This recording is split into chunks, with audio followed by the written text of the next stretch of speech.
L'année 2024 a été marquée par l'un des procès majeurs de cette dernière décennie, le procès des de Mazan. Cette affaire a révélé des crimes sexuels d'une ampleur inédite, suscitant un débat national aux répercussions internationales sur les abus sexuels et sur le consentement. Avant que la vidéo ne commence, je tiens à souligner que tous les articles et toutes les déclarations sur lesquelles je me suis basé pour écrire cette vidéo sont disponibles en description. Si jamais vous voulez approfondir le sujet, vous savez où les trouver.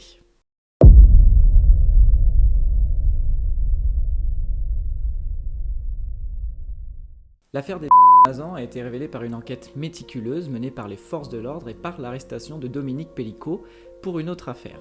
Lors de cette procédure, les enquêteurs ont trouvé des milliers de photos et de vidéos sur les appareils électroniques de Monsieur Pellicot, montrant des agressions sexuelles sur sa femme, Gisèle Pellicot, droguée et inconsciente lors de ses rapports. Ces enregistrements ont permis d'identifier 50 complices, tous âgés de 26 à 74 ans. Le procès, qui s'est tenu au tribunal judiciaire d'Avignon, s'est ouvert en septembre 2024. Le verdict a été rendu mi-décembre et a jugé Dominique Pellicot et ses 50 complices.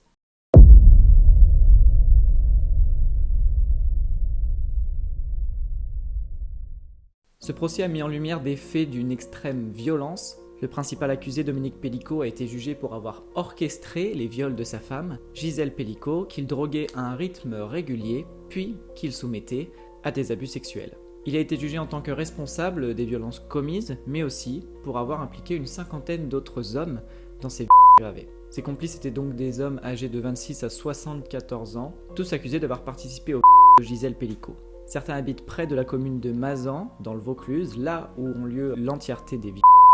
D'autres étaient simplement des connaissances de Dominique Pellicot. Ils sont accusés d'avoir abusé de la victime, certains à plusieurs reprises, et aussi d'avoir filmé les violences qu'il lui affligeait.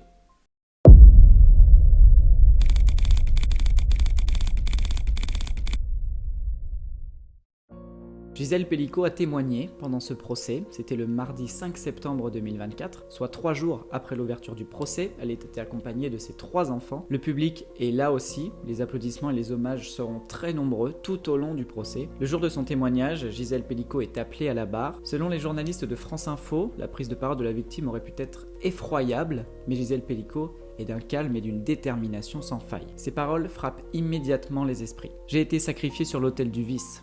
Il me voit comme une poupée de chiffon, un sac poubelle. Je témoigne non pas pour moi, mais pour toutes ces femmes soumises à la chimie du Cette dernière phrase, qui aurait pu rester anonyme, va en fait rester gravée dans les mémoires, va même faire naître des larmes dans la salle d'audience. Elle rappelle qu'avant de devenir un symbole de résilience pour toutes les femmes victimes, Gisèle Pellicot est avant tout une femme qui a dû apprendre l'horreur le 2 novembre 2020, avant sa déposition au commissariat de Carpentras. Ce jour-là, le traumatisme est immense et je n'ai qu'une seule envie, c'est de rentrer chez moi et de me réfugier avec mon petit chien. C'est accompagné de ses 3 enfants que Gisèle Pellicot était allée porter plainte contre son mari Dominique Pellicot.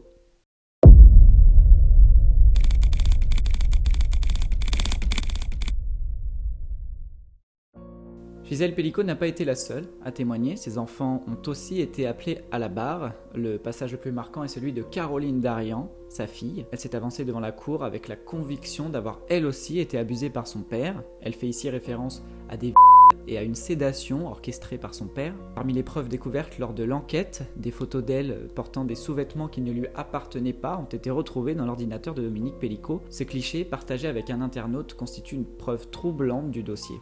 Caroline Darian tenait une nouvelle fois à être entendue par la cour judiciaire d'Avignon. Elle se disait être la grande oubliée de ce procès. Elle comparait notamment sa situation à celle de sa mère, mais Gisèle Pellicot, elle, victime de soumission chimique, avait des preuves à l'appui. Pour Caroline, en revanche, l'absence de preuves représente un drame absolu. Les 2 autres enfants de Gisèle Pellicot ont aussi pris la parole, insistant notamment sur le fait que leur famille se retrouvait désormais anéantie.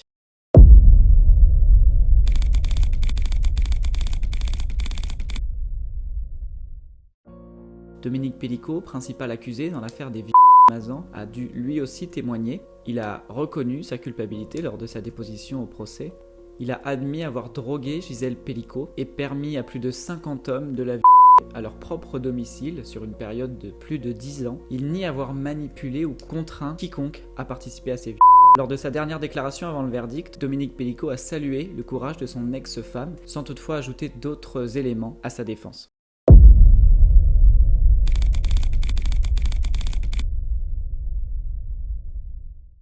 place désormais au témoignage des 50 complices de Dominique Pellicot. Les co-accusés provenaient de milieux variés et certains nient avoir une quelconque implication dans cette histoire. C'est le cas de Thierry, 54 ans, dont la fille a pris sa défense. Elle continue de penser que son père a été dupé. Elle considère tout de même que cette affaire est affreuse et elle refuse de minimiser les événements. Cependant, à ses yeux, son père n'est pas coupable de... Elle le voit comme une victime de manipulation, avoue qu'il ait pu commettre une grave erreur, mais sans intention malveillante. Selon elle, il n'aurait jamais agi de son propre chef, animé par des intentions criminelles, mais il aurait été piégé dans cette situation. Durant l'instruction, il était persuadé que Gisèle Pellicot était consciente de ce qu'il se passait, affirmant aussi qu'il pensait qu'elle était complice de son mari. À l'époque, l'accusé traversait une période difficile, une période de dépression profonde qui a été amplifiée par une addiction à l'alcool. Cet état de fragilité était en grande partie liée à son incapacité à se remettre du décès de son fils aîné dans un accident de voiture en 2016.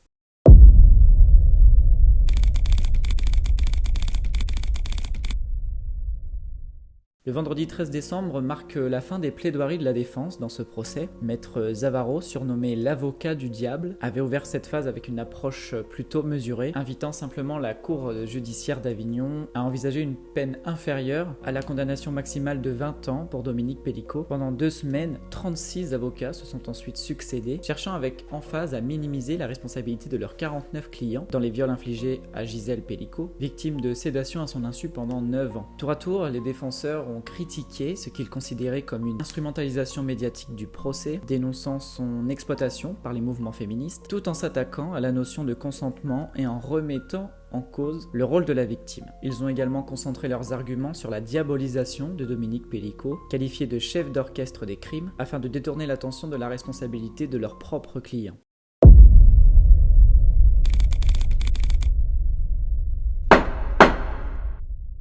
Au terme de 3 mois et demi d'un procès historique pour la France et pour le monde, la Cour criminelle du Vaucluse a condamné Dominique Pellicot, 72 ans, à 20 ans de réclusion, avec une période de sûreté de 2/3. Il a été reconnu coupable d'avoir drogué son ex-épouse pour la et pour la faire par d'autres hommes, et aussi d'avoir filmé ses actes pendant plus d'une décennie. Il a également été reconnu coupable d'enregistrement et de détention d'images prises à leur insu de sa femme, de sa fille et de ses belles-filles. Ces 50 co-accusés ont également tous été déclarés coupables des faits qui leur étaient reprochés, mais condamnés à des peines inférieures aux réquisitions. Outre Dominique Pellicot, 40 co-accusés sont désormais en prison, 3 sont concernés par des mandats de dépôt différés et 6 sont ressortis libres, ayant déjà effectué leur peine ou pouvant l'effectuer sous forme aménageable. La peine la plus légère, 3 ans d'emprisonnement dont 2 avec sursis, a été donnée à Joseph, 69 ans, pour agression sexuelle sur Gisèle Pellicot et qui échappe donc à la prison puisqu'il a été interpellé entre 2020 et 2021. Le procès s'étant déroulé en 2024, il aurait déjà purgé sa peine. La plus lourde, outre Dominique Pellicot, s'élève à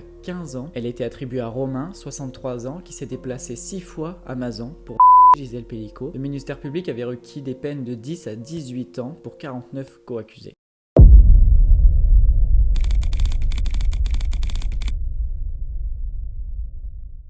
Ce procès a eu des répercussions à différentes échelles. En France, ce procès a révélé l'ampleur des violences sexuelles, en particulier celles perpétrées à l'aide de substances chimiques, tout en mettant en évidence le besoin d'une réforme législative pour mieux définir le consentement. Des experts ont appelé à repenser la notion de vie en abandonnant la présomption de consentement implicite et en exigeant que toute relation sexuelle repose sur un consentement libre et explicite. À l'international, le procès a bénéficié d'une vaste couverture médiatique, mettant en avant Gisèle Pellicot comme une héroïne et comme une figure du nouveau féminisme. Des publications comme le New York Times ont salué son courage et sa détermination, contribuant à sensibiliser un public mondial aux violences sexuelles et aux enjeux du consentement. Des spécialistes internationaux ont souligné l'urgence de définir clairement la notion de consentement, tant pour des cas de individuels que pour des collectifs. Ils ont également rappelé que le viol conjugal reste légal dans de nombreux pays, appelant à des réformes législatives pour mieux protéger les victimes.